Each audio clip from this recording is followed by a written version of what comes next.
He slapped me at gate 11B, where the rumble of rolling suitcases drowned out my racing heartbeat. Everyone turned to stare, but he, my stepfather, had no idea who'd just stepped off that plane. I didn't scream. I pressed the button in my coat pocket. 3 cameras, a restraining order, and a witness he thought had vanished from America, all waiting for this exact moment. If you've ever been controlled by an adult who weaponizes money and favors, you'll understand why I chose the airport, where everything has cameras, records, and destinations. My name is Lila Hart, and I learned early that home isn't where you ask permission to breathe. At 34, I manage compliance at Keystone Meridian Partners in Stonebridge, a forgettable Midwestern city where corporate glass towers cast shadows over old brick warehouses. My mother, Elaine Hart Vale, married Conrad Vale 3 years after my father's sudden stroke took him from us. With him went not just a parent, but apparently every penny he'd saved for our future. Conrad owns Vale Civic Group, a real estate company with a marble lobby and handshake deals that smell like week-old coffee and broken promises. To the business community, he's a pillar, Chamber of Commerce member, Rotary Club regular, the guy who sponsors Little League teams.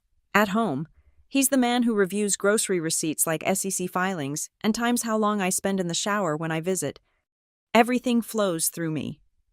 He told me the day after their wedding, standing in what used to be Dad's study, for efficiency, that's what he called it when Mom's signature started appearing on documents she'd never read, when the lake house Dad promised me became a Vale Civic asset, when every family decision required his pre-approval, documented in emails CC'd to his personal attorney. I'd kept my distance, built my career, avoided confrontation, until last year, when Conrad's shadow reached into my professional world. Vale Civic needed an investor for a mixed-use development, and suddenly my boss was suggesting I facilitate the due diligence process. The project file landed on my desk with a post-it note in Conrad's handwriting. Family helps family. The preliminary financials showed creative accounting that would make Enron blush, environmental assessments with convenient gaps, a web of shell companies leading to anonymous investors. When I flagged concerns in our internal system, Conrad appeared in my office within hours. "You're overthinking," he said, settling into my guest chair like he owned it. "Sign the ethics clearance. Smooth this over. Your mother would be disappointed if you couldn't do this small thing." Small thing, like integrity was a light switch you flipped on convenience. I refused, professionally, politely, with citations from our compliance manual.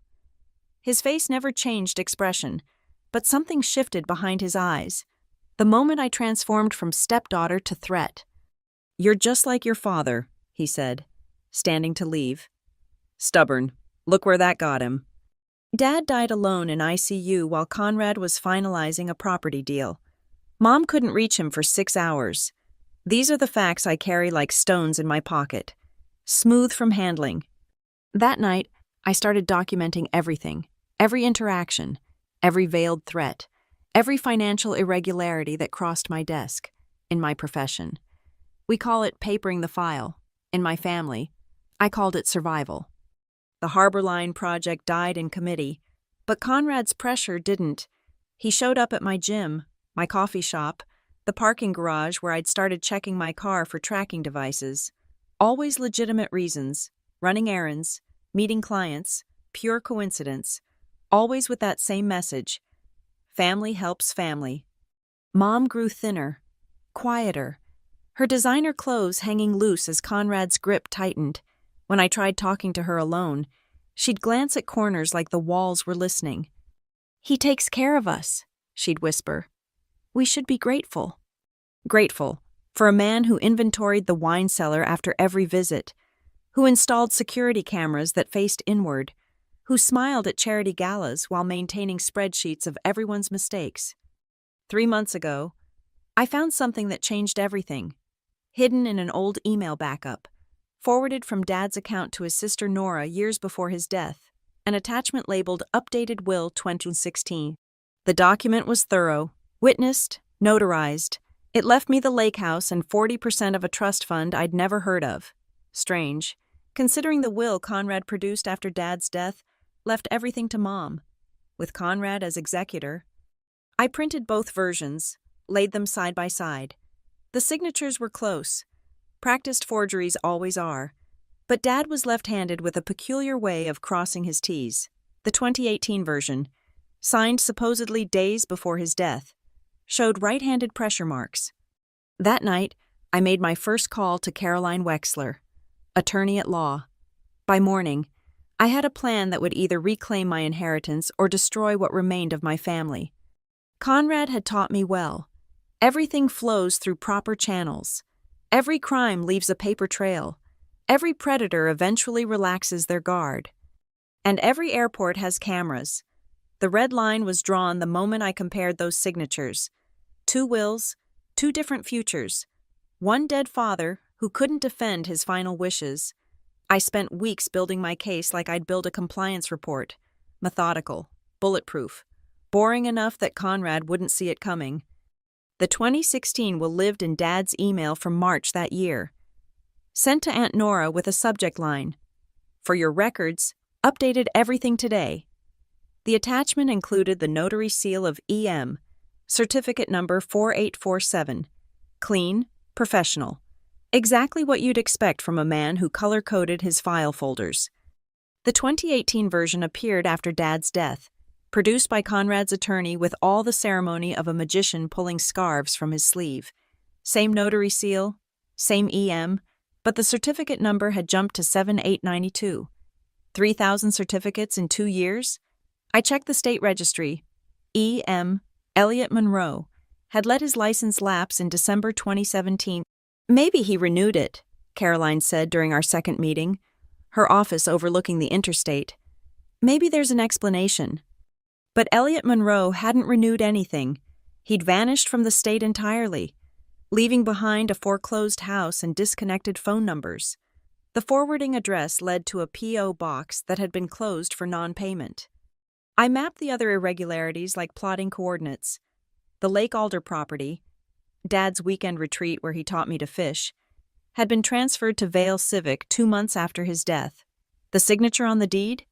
Dad's, apparently executed from beyond the grave. The trust fund mentioned in the 2016 will had been liquidated, proceeds flowing into accounts I couldn't trace without subpoena power. "We need more than suspicious signatures," Caroline warned. "Conrad will claim your father changed his mind, that the 2018 will reflects his final wishes. Judges favor recent documents. Unless those documents were fraudulent, unless we could prove Conrad orchestrated the whole thing while Dad was dying." I started with the medical power of attorney, filed the same day as the 2018 will. It gave Conrad decision-making authority over Dad's care. Signed with that same wrong-handed signature, but the witness line caught my attention. Marissa Chen, with an address matching Vale Civic's old office. Marissa Chen, former senior accountant at Vale Civic, according to LinkedIn. Current status, freelance consultant, living 3 states away. Her profile photo showed tired eyes and a forced smile, the look of someone who'd seen too much and said too little. I messaged her through the platform, keeping it vague. Research project about regional real estate trends, compensated interview, coffee over video call. She responded within an hour. "I don't discuss my time at Vale Civic." But she didn't say no to coffee. We talked around it for 20 minutes. Weather, freelance life, the challenges of remote work. Then I shared my screen, showed her the medical power of attorney. "Is this your signature as witness?" The silence stretched like pulled taffy. Finally, "I need to know you're recording this." "I am, with your permission." "Granted." She leaned forward, her face filling the screen. "Conrad Vale asked me to witness several documents in 2018. He said they were routine corporate papers. I signed where he pointed. I didn't read them. I'd already given notice, and he controlled my reference letters." "Did you see who signed as the principal?" "No. Conrad brought them pre-signed. Said his father-in-law was too sick for visitors, but still mentally competent. I remember because it seemed specific, like he was answering a question nobody had asked. I saved the recording, backed it up to 3 different clouds, one witness down, but I needed Elliot Monroe, the notary who'd stamped both wills. Without him, Marissa's testimony was just one voice against Conrad's chorus of lawyers. Finding him took 6 weeks and a private investigator who specialized in skip tracing. Elliot Monroe was living in Missoula under his middle name, working at a print shop and avoiding anything that required official paperwork. When my investigator knocked on his door, Monroe tried to run. Guilt makes marathoners of us all. "I can't get involved," he said when I finally reached him by phone. "That man, Vale, he's connected. He destroyed my business, my reputation. I had to leave everything." "Because you refused to forge documents?" Silence. Then, "Because I didn't refuse fast enough." The story came in pieces. Conrad had approached him in November 2018, 2 months before Dad's death. Needed some documents notarized, backdate to be determined. Monroe initially agreed. Times were tough. His daughter needed surgery, but when Conrad returned with a will and medical directives dated the day of my father's death, Monroe balked. He said the old man had signed them earlier but forgot the notary. Just a technicality, but I knew, you don't forget to notarize a will. I told him no. Conrad's response was swift. Health department violations at Monroe's other business, a small restaurant, IRS audit going back 5 years, anonymous complaints to the notary licensing board. Within 6 months, Monroe had lost everything. "I'll testify," he said finally. "But I need protection, real protection, not just promises." Caroline arranged it all. Limited immunity for Monroe in exchange for his testimony, witness protection protocols, a new start. We built our case like laying bricks, each piece supporting the next. Financial records showing trust fund transfers, property deeds with impossible signatures, a pattern of fraud as clear as Conrad's morning routine. But we needed one more thing. Proof that Conrad knew Dad was incapacitated when those documents were supposedly signed. The hospital records were sealed, HIPAA protected, beyond our reach without a court order we couldn't get without first filing suit. Then Mom called me crying. She'd found something in Conrad's home office, a folder marked Hard Estate, Final. Inside, hospital bills dated 2 days before the 2018 will was signed. Bills showing Dad was on a ventilator, medically sedated, incapable of signing his own name, much less complex legal documents. "I took photos," she whispered. "He's at a conference until Thursday." "Lila, what did he do?" Everything flowed through Conrad, but rivers, given time, can reverse their course. The sharks started circling the moment I flagged the Harborline District project for enhanced review. In my world of compliance and risk assessment, that's like dropping blood in the water. Everyone smells weakness. Everyone wants to know why. Conrad's pressure came through channels I hadn't expected. My boss, typically hands-off, suddenly developed an interest in my methodology. HR scheduled a routine performance discussion. The building's security began logging my overtime hours, noting when I badged in on weekends to photocopy documents. The Vale Civic proposal meets all standard criteria. My boss mentioned during a coffee run that wasn't coincidental. Sometimes we overthink things. Heart, sometimes good enough is perfect. But good enough wasn't perfect when the environmental reports were missing pages 47 through 52, the section that would detail ground contamination. It wasn't perfect when the financial projections showed revenue from tenants that didn't exist yet in buildings with no signed construction contracts. And it definitely wasn't perfect when I traced the consulting fees through 3 shell companies to an offshore account in the Caymans. I documented everything in our system under case file HD 4847, flagging it for escalation. Then I made copies for my personal records, storing them in a safety deposit box even Conrad couldn't access. In compliance, we live by a simple rule. If it's not written down, it didn't happen. I was writing everything down. The Thursday meeting was supposed to be routine. Conrad arrived with 2 lawyers and a briefcase full of clarifications. They spread updated documents across the conference table like dealing cards. each one designed to address my concerns without actually fixing anything. The missing environmental pages were a printing error, Conrad explained, his voice honey smooth. Here's the complete report. I read through it while they watched. The new pages were dated 2 weeks after the original report, printed on slightly different paper, signed by a different inspector who'd since relocated to Florida. Amateur hour. Except Conrad was no amateur. I'll need to verify this with the original inspector, I said. He's unavailable, retired, fishing in the Keys. Conrad's smile never wavered. But surely his licensed replacement is sufficient. Not without corroboration. The room temperature seemed to drop. One lawyer shuffled papers, the other checked his phone. Conrad leaned back, studying me like I was a problem to be solved. Lila, he said finally, we're all family here. Your mother and I only want what's best for everyone. This project will bring jobs, revenue, growth to Stonebridge. Why stand in the way of progress? I'm not standing in the way of anything. I'm doing my job. Your job? He said it like profanity. Your father was the same way. Rules, procedures, endless bureaucracy. Look where it got him. Dying broke while his family struggled. He wasn't broke, I said quietly. You stole from him. The words hung in recycled office air. Both lawyers found urgent reasons to examine their briefcases. Conrad's face went through several expressions before settling on bemused disappointment. That's a serious accusation. I hope you have evidence to support such slander. I have his will, the real one. Silence. Then Conrad laughed. Actually laughed, like I'd told a joke at a dinner party. Your father signed his final will in my presence.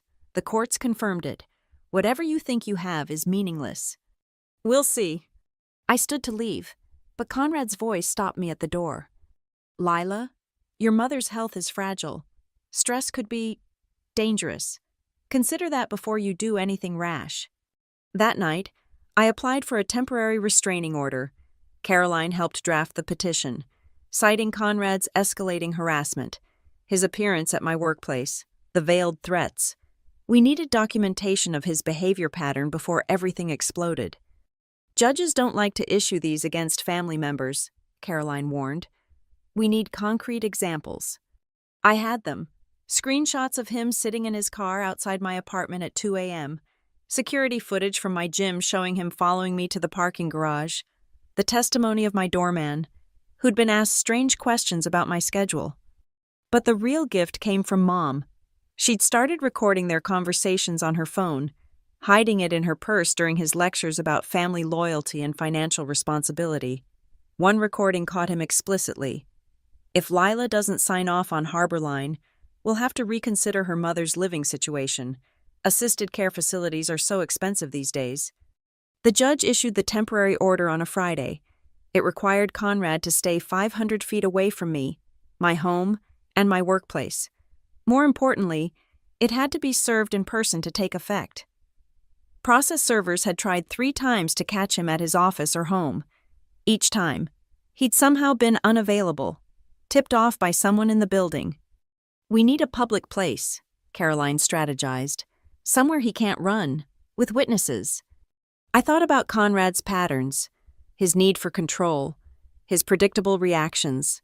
When cornered, he always attacked. When challenged publicly, he always doubled down.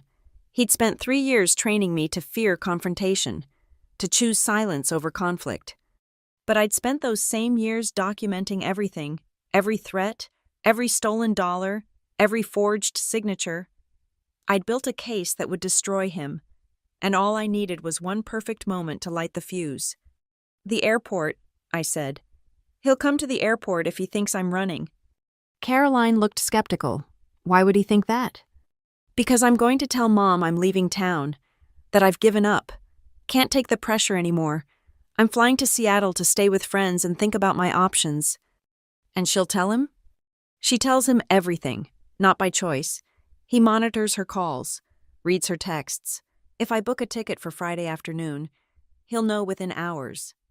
That's expensive bait. I'll expense it to the Hart Family Trust, I said. The one he stole. The plan crystallized over the next week. I'd book a real ticket, pack real bags, make it believable, but I wouldn't be getting on any plane. Instead, I'd have process servers stationed at security, lawyers waiting at the airline lounge, and something Conrad would never expect: Elliot Monroe flying in from Montana on the same airline, arriving at the gate next to mine. The man who'd notarized the forged will would walk past the man who'd forced him to do it. Poetic justice at 30,000 feet, landing at gate 11B. I called Monroe that night. "I'll cover your ticket, a hotel, security if you need it. All you have to do is walk off that plane at the right moment." "What if he runs?" "He won't run," I said. "Conrad Vale doesn't run from anything. He attacks." "You're counting on him assaulting you in public?" "I'm counting on him being himself," I said. That's always been enough. Building a case is like constructing a house of cards in a windstorm. Every piece has to be perfect, or the whole thing collapses. I needed allies, evidence, and most importantly, witnesses who couldn't be bought or intimidated. Finding them required playing Conrad's game better than he did. Elliot Monroe agreed to fly in, but he wasn't enough. One scared notary against Conrad's legal team would be crushed before lunch. I needed Marissa, the reluctant accountant who'd witnessed those forged documents. More than that, I needed her to bring proof. "I kept copies," she admitted during our third video call. "Not of the documents Conrad made me sign. I never saw those clearly. But I kept the real books, the ones showing where your father's money actually went." Marissa had been Vale Civic's senior accountant for 6 years, watching Conrad transform from aggressive businessman to something darker. She'd built her own insurance policy, a USB drive containing the shadow ledgers, the real movement of funds through Vale Civic's accounts. "There's a folder labeled Lake Alder Development," she explained, screen sharing a spreadsheet that made my stomach turn. "Your father's lake house was supposed to be renovated and sold. Proceeds going to your mother. Look at the actual disbursements." The numbers told a story of systematic theft. Renovation funds diverted to Conrad's personal accounts. Sale proceeds flowing to shell companies in Delaware. Management fees that exceeded the property's value, all dated after Dad's death, all authorized with forged signatures. "Will you testify?" I asked. "In person? In court?" Her fear was palpable through the screen. "Conrad destroyed Monroe's life for saying no. What do you think he'll do to me?" "Nothing," I said, "because we're not giving him the chance." The plan required synchronization: Monroe flying in from Montana, Marissa driving from Illinois, both arriving within minutes of each other, both protected by private security I'd hired through Caroline's firm, the process servers stationed throughout the airport, ready to serve Conrad the moment he showed himself. But first, I needed to set the bait. The ticket to Seattle cost $847, business class, one way, leaving Friday at 3:47 p.m.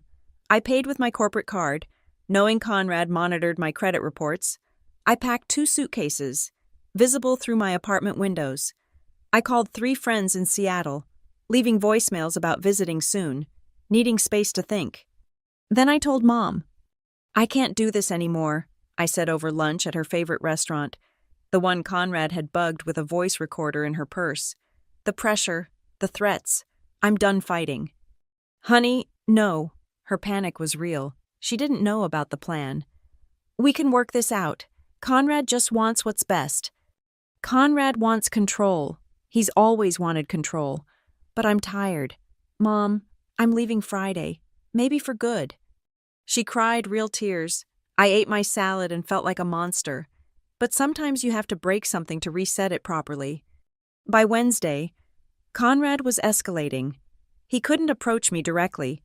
The restraining order prevented that. But he found other ways. My car tires slashed in the secured garage. My office plants mysteriously dying overnight. Emails from vendors claiming I'd canceled orders I'd never placed. "He's panicking," Caroline observed. "Good. Panicked people make mistakes." Thursday night, Aunt Nora called with the final piece.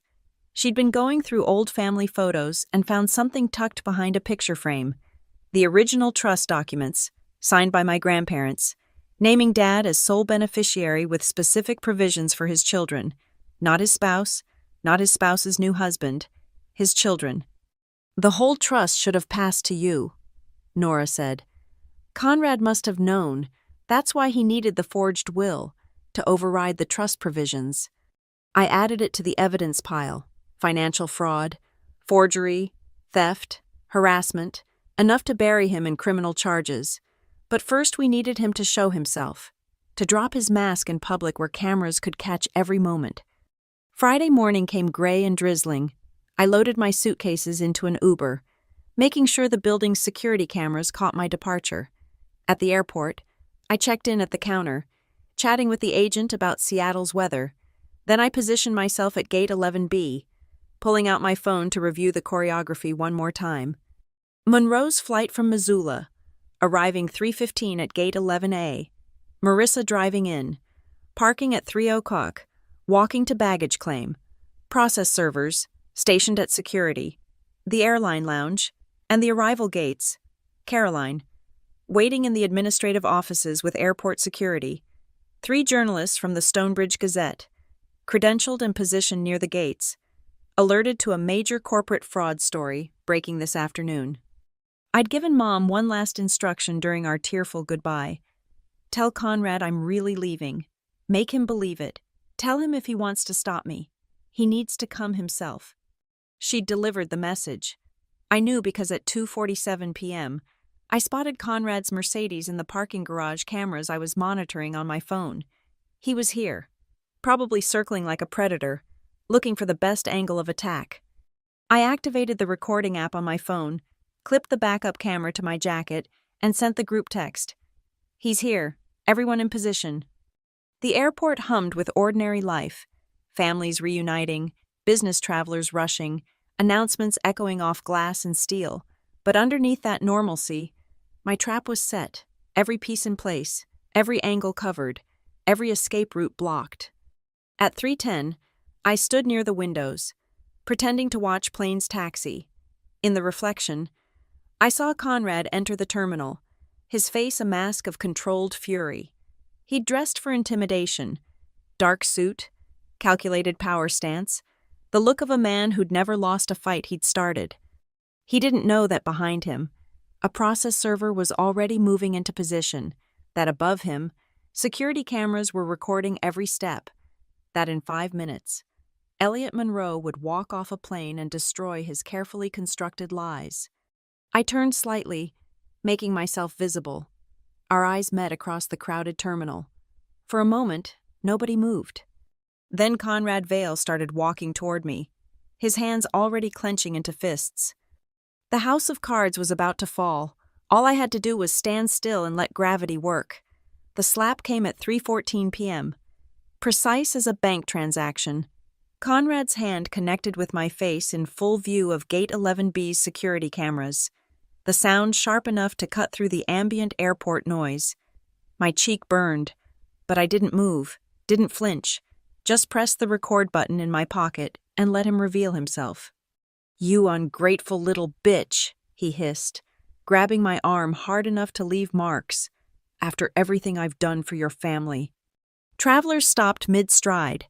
A mother pulled her children closer. 2 TSA agents started moving our direction, but Conrad didn't notice. His world had narrowed to just us, his control finally slipping. "You think you can just run? Leave your mother alone with the mess you've made?" He shook me, my jacket catching on the edge of a departure sign. "I own you. I own everything your pathetic father left behind." "Actually," I said quietly, "you don't—" That's when he hit me again. Not a slap this time, but a closed fist shove that sent me stumbling into a row of seats. My hip caught the armrest, pain shooting down my leg. The camera on my lapel captured it all. The rage in his face, the violence in his movements. The moment Conrad Vale stopped pretending to be civilized. "Sir, step away from her now!" Airport security had arrived, hands on their radios, already calling for backup. Conrad straightened his tie, attempting to reclaim his composure. "This is a family matter. My stepdaughter is having an emotional— He assaulted me, I interrupted, loud enough for the gathering crowd to hear. I have a restraining order against him. He's violating it right now. I pulled the document from my jacket, crumpled but legal. The officers examined it, while Conrad's face cycled through disbelief, rage, and the first flickers of understanding that he'd walked into something larger than a family dispute. Behind him, Gate 11A's door opened. Passengers began deplaning from the Missoula flight, and there, pulling a small carry-on, came Elliot Monroe, the ghost who'd haunted Conrad's forged documents. Our eyes met across the terminal. Monroe looked older, grayer, worn down by months of hiding, but he was here, walking toward us with the steady pace of a man who'd decided to stop running. Conrad turned to see what I was looking at. The moment of recognition was beautiful. His face went white, then red, then a mottled combination as he realized who was approaching. The notary he'd threatened, the witness he'd driven out of state, the one person who could definitively prove the will was forged. "No," Conrad said, the word barely audible, then louder. "No!" He lunged, not at me this time, but toward Monroe. Security caught him mid-stride, one officer expertly restraining his arms, while another called for additional units. Conrad struggled, his expensive suit tearing at the shoulder, all pretense of control evaporating. "He's lying! Whatever he told you, he's lying! I have lawyers! I'll destroy all of you!" But Monroe wasn't alone. Marissa emerged from the crowd, holding a manila folder like a shield. Behind her, I spotted Caroline with the process servers, the journalists already lifting cameras, the whole carefully orchestrated moment coming together like a symphony reaching crescendo. Conrad Vale, the lead process server, stepped forward, documents in hand. "You're being served with a civil complaint for fraud, forgery, and breach of fiduciary duty. You're also in violation of a restraining order, which means—" "Don't touch me!" Conrad writhed against security's grip. "You don't know who I am. I built this city. I own judges." Mom appeared then, drawn by the commotion, or maybe by my final text telling her where to find us. She saw Conrad restrained, saw my reddening cheek, saw the crowd of witnesses with their phones out, recording everything. "Conrad?" Her voice was small, confused. "What did you do?" "Elaine, don't listen to them. Your daughter, she's orchestrated this whole thing. She's after the money, trying to steal what I've built for us." "With my father's money," I said clearly. "With the trust he left me. With the house he wanted me to have." Monroe stepped forward, addressing the security officers but speaking loud enough for everyone to hear. "My name is Elliot Monroe. I'm a former notary who was coerced into falsifying documents for this man. I'm prepared to testify about the forged will, the fraudulent property transfers, all of it." Marissa held up her folder. "I have financial records showing systematic theft from the Hart Family Trust. Everything's documented. Every transfer, every forged authorization, every penny stolen." The journalists were scribbling furiously. Cameras clicked like typewriters. Conrad's empire was collapsing in real time, broadcast across social media before the police even arrived. "Elaine," Conrad pleaded, his voice cracking. Tell them I only wanted to protect the family. Tell them—" "I found the hospital bills," Mom said quietly. "The ones showing Richard was on life support when you claimed he signed those papers." The fight went out of Conrad then, his body sagging in security's grip.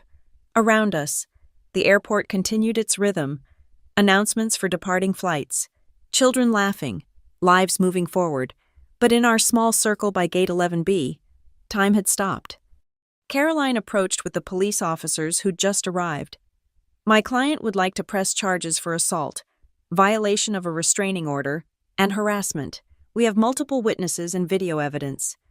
They read Conrad his rights while I touched my swelling cheek. Inventory of the moment. Physical evidence of his violence. Financial evidence of his theft. Testimonial evidence from the people he'd intimidated. All of it converging in the most public space possible, where his money and connections couldn't make it disappear. As they led him away in handcuffs, Conrad turned back one last time. "This isn't over," he said. "Yes," I replied. "It is." The crowd began dispersing, the show over, but the real work was just beginning. Depositions to give, assets to recover, a family to rebuild without the man who'd controlled it through fear and finance. Monroe touched my shoulder gently. "Thank you," he said, "for giving me the chance to make this right." "Thank you for showing up," I replied. He smiled sadly. "Sometimes showing up is all we can do."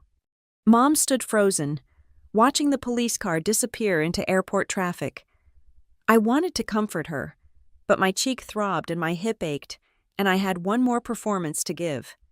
"There's something else," I told the remaining officers.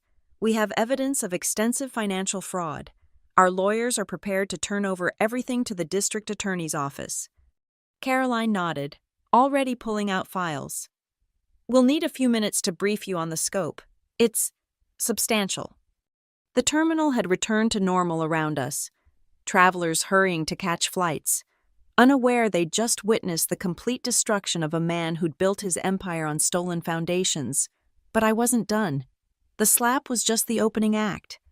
Now came the receipts. The process server moved with practiced efficiency, documents appearing from his briefcase like evidence at trial. Each page represented months of preparation, Caroline's legal precision transforming my family's pain into actionable claims. Conrad watched from his restrained position, his expression cycling between disbelief and rage as reality set in.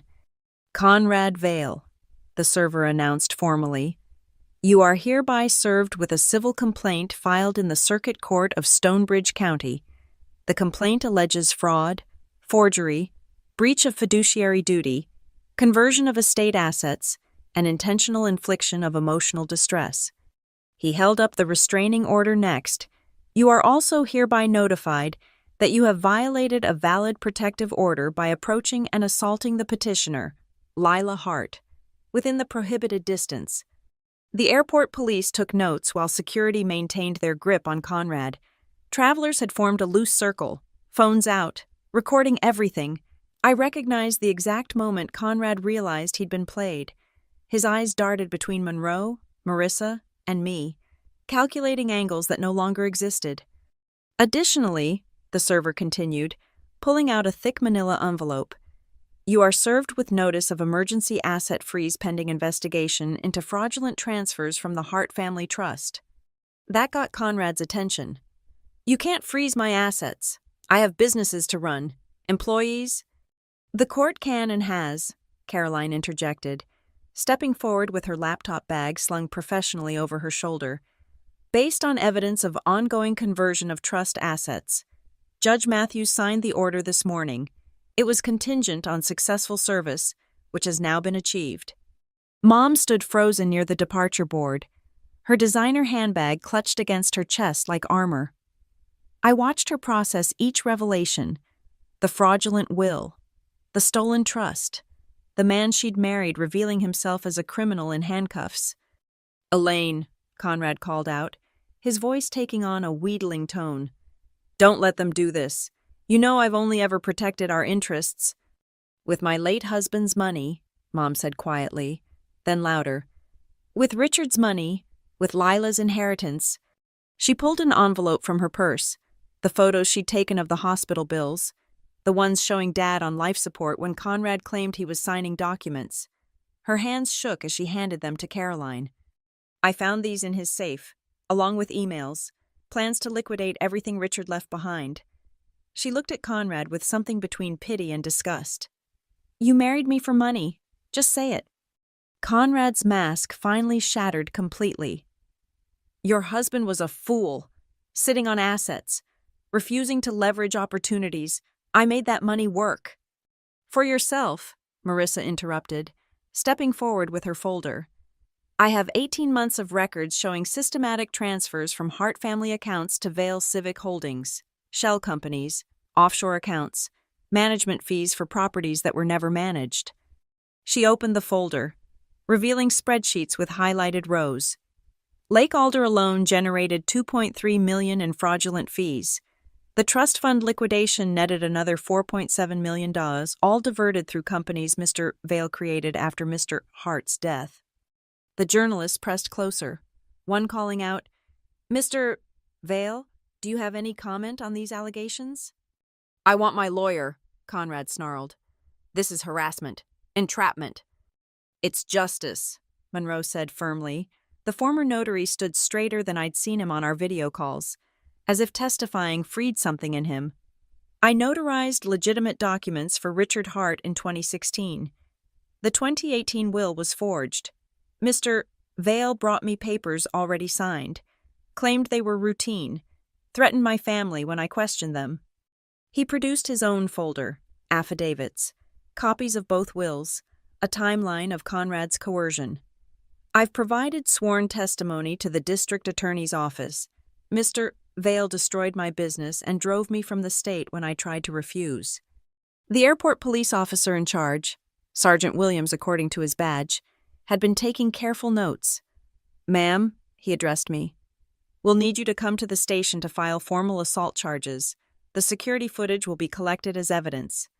"I have additional video," I said, touching my lapel camera. "An audio recording of the entire encounter." "Smart," he nodded approvingly. Then to Conrad, "Sir, you're under arrest for assault, violation of a protective order, and pending investigation of fraud charges." They read him his rights again, this time for the criminal charges. Conrad's expression had gone blank, the reality finally penetrating his delusions of control, as they prepared to escort him out. A new voice cut through the crowd. "Mr. Vale? Dan Morrison? Keystone Meridian Partners?"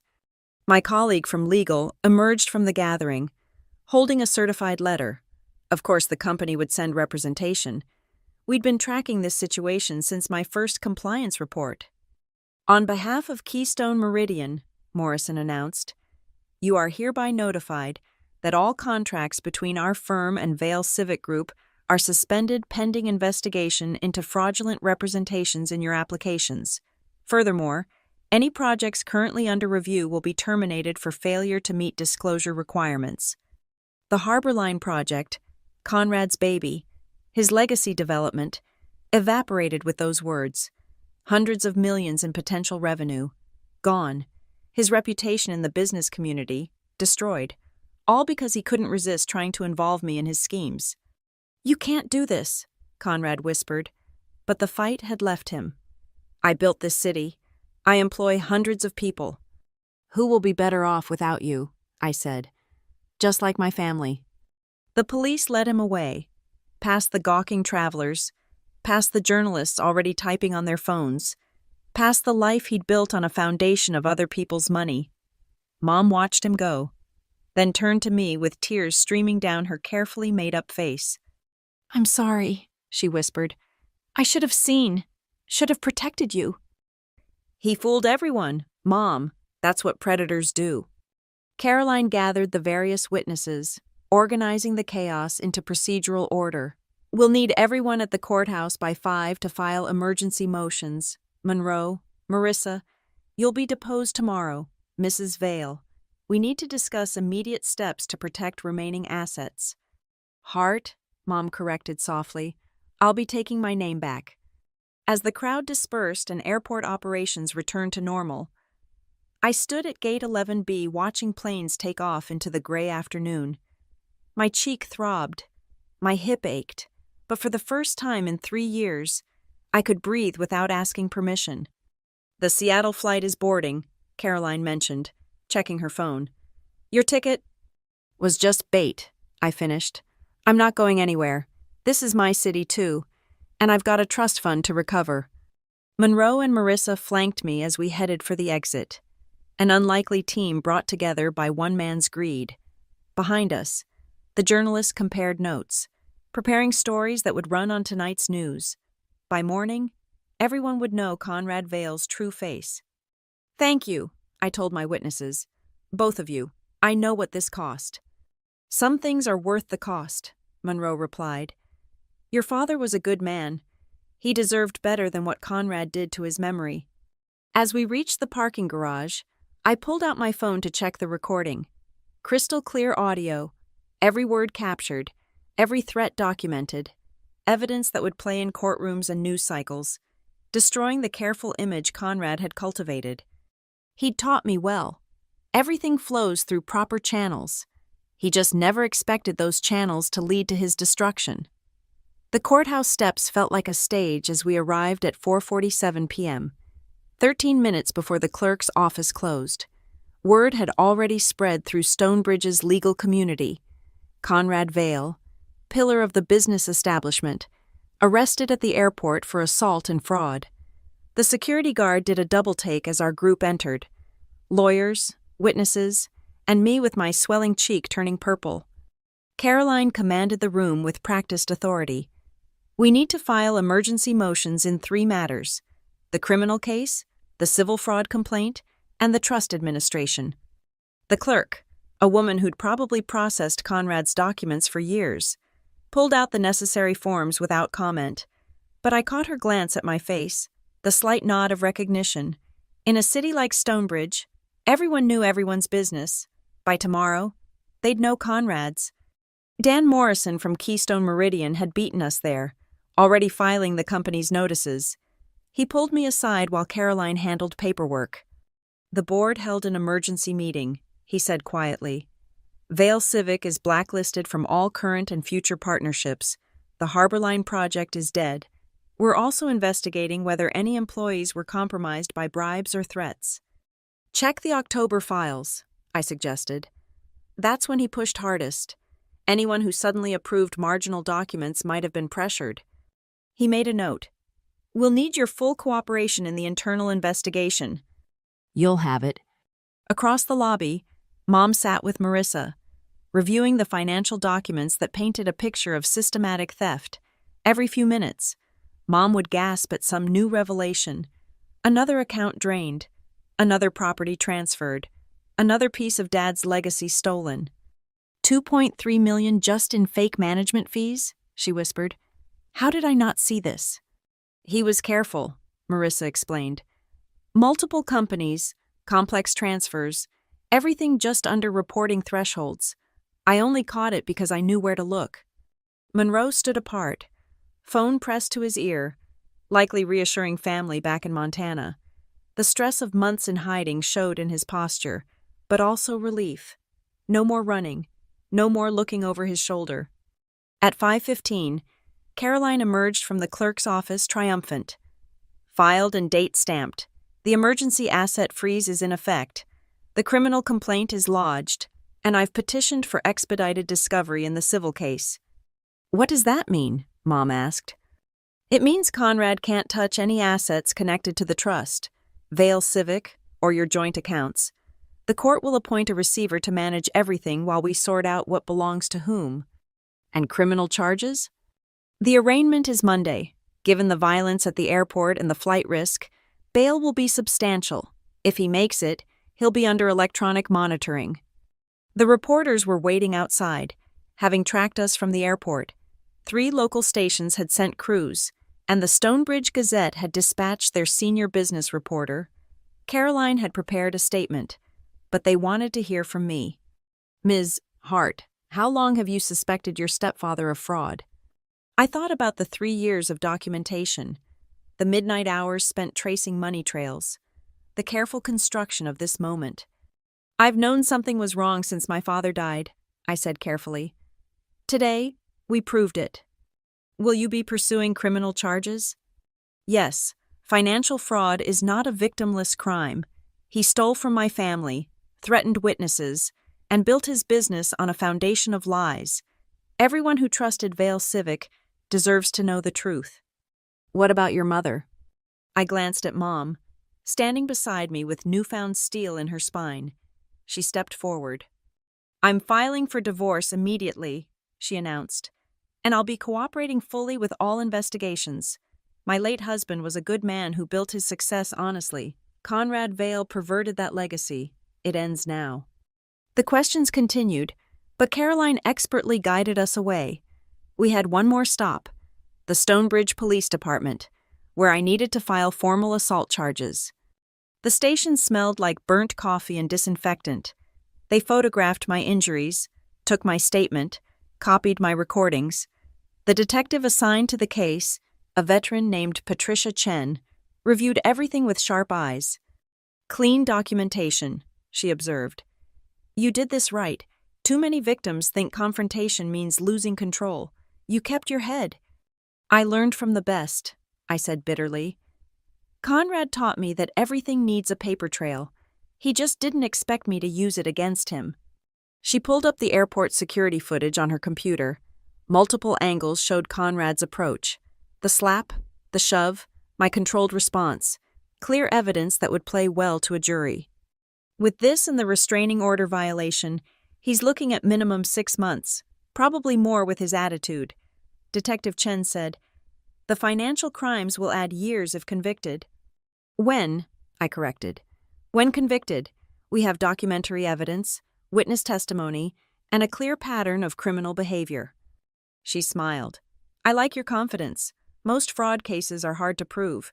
But this?" She gestured at the stack of evidence. "This is what we call a slam dunk." By the time we finished at the station, night had fallen over Stonebridge.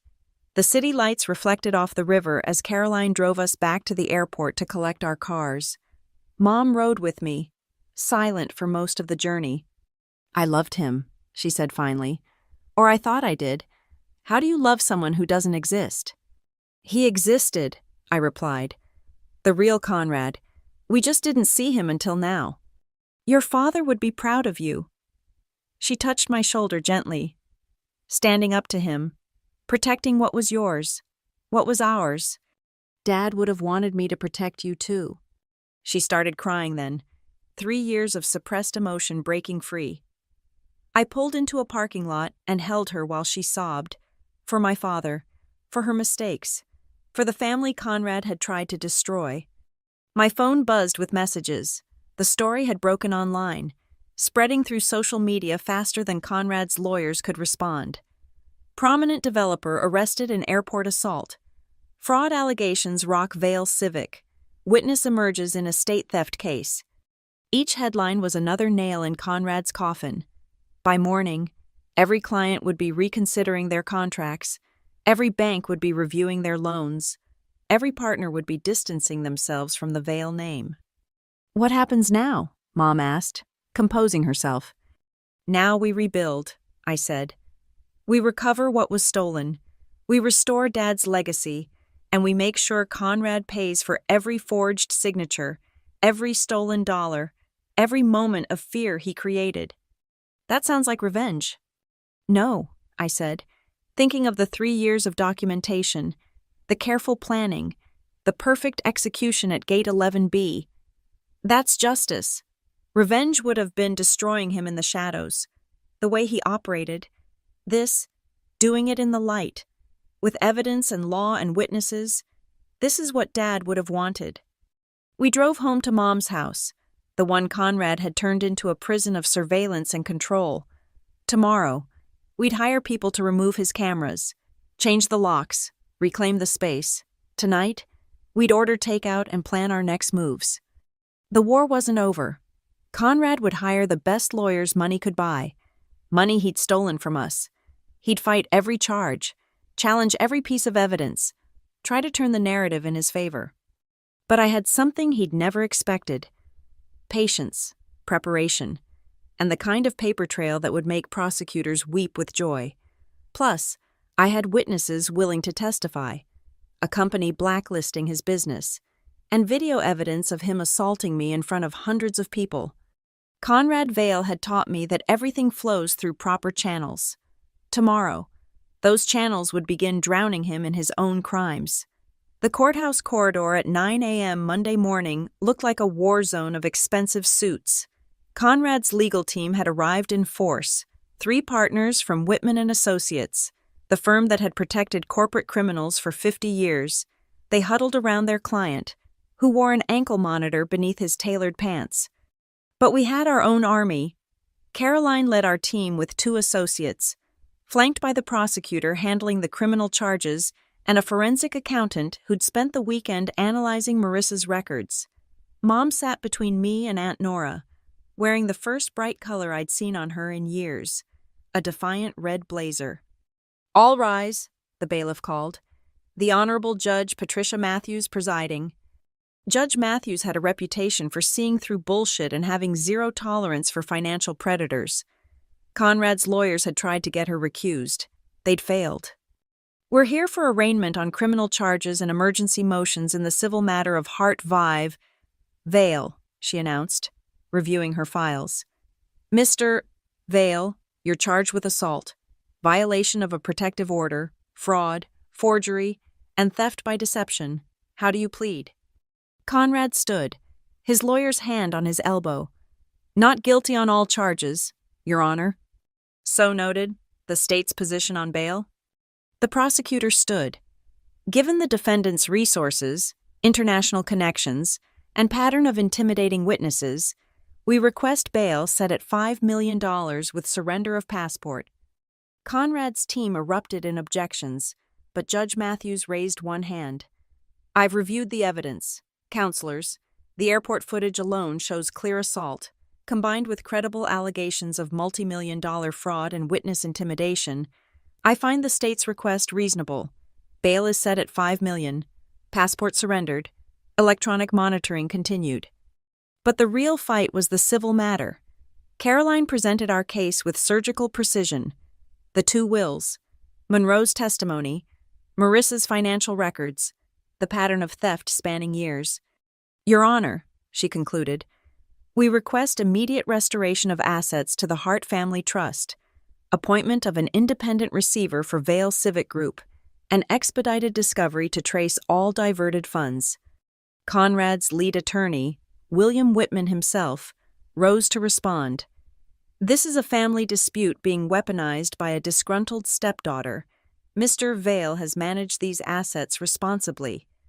"By forging my father's signature while he was on life support," I interrupted.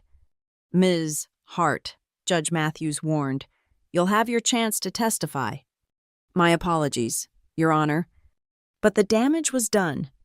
Whitman's smooth facade cracked as he tried to explain away the evidence. Every argument met documented rebuttal. Every claim hit the wall of our paper trail. Then Monroe took the stand. His testimony was devastating. Dates, times, Conrad's exact words when pressuring him to forge documents. The defense tried to paint him as a bitter ex-employee, but Monroe had kept everything. Emails, text messages, even a recording of Conrad threatening his daughter's college fund. Marissa followed, walking the court through the Byzantine structure Conrad had created to hide his theft. Shell companies layered on shell companies, all leading back to accounts only he controlled. The forensic accountant confirmed her analysis, adding that the total theft exceeded $8 million. "Where did the money go?" Judge Matthews asked. "Primarily to real estate investments under Mr. Vale's direct control," the accountant replied.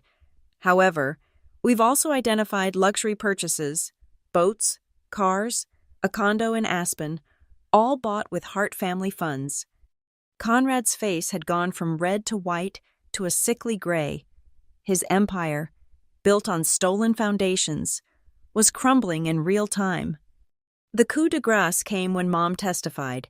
She spoke clearly about finding the hospital bills, about Conrad's control and manipulation, about the gradual realization that she'd married a man who saw her only as access to wealth.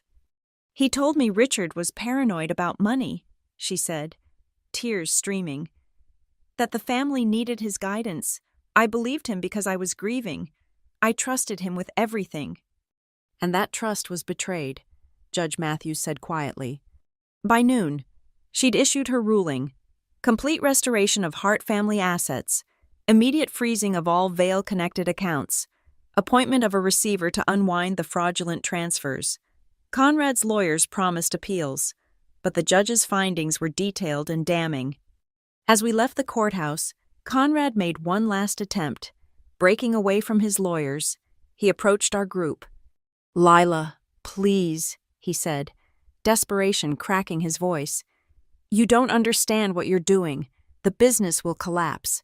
People will lose jobs." "Then they'll find better ones," I replied.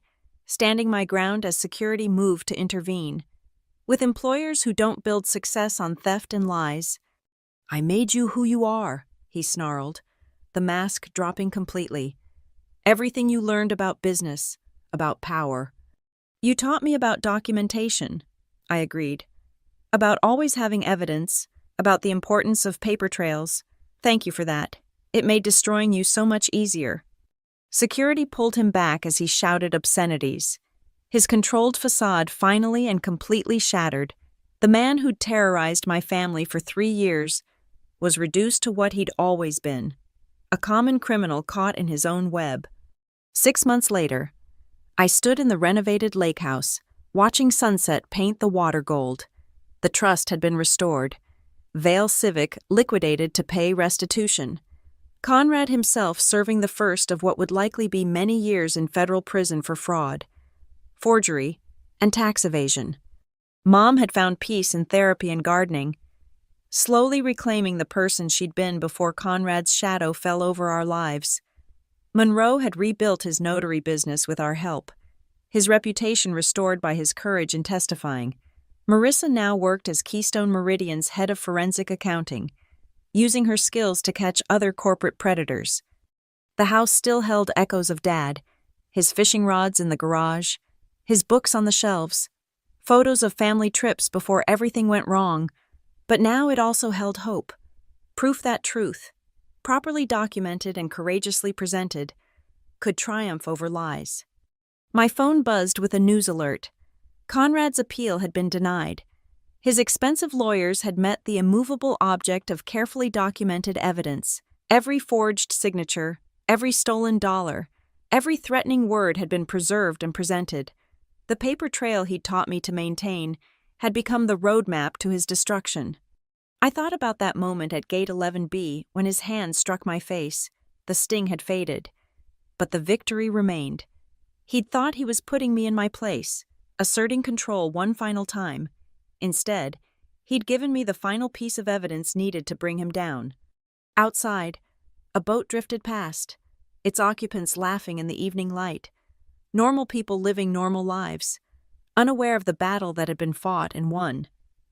That's how most justice happens.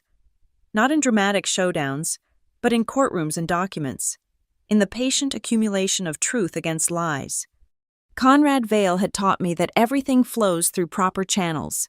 He just never imagined those channels would carry him away like debris in a flood of his own making.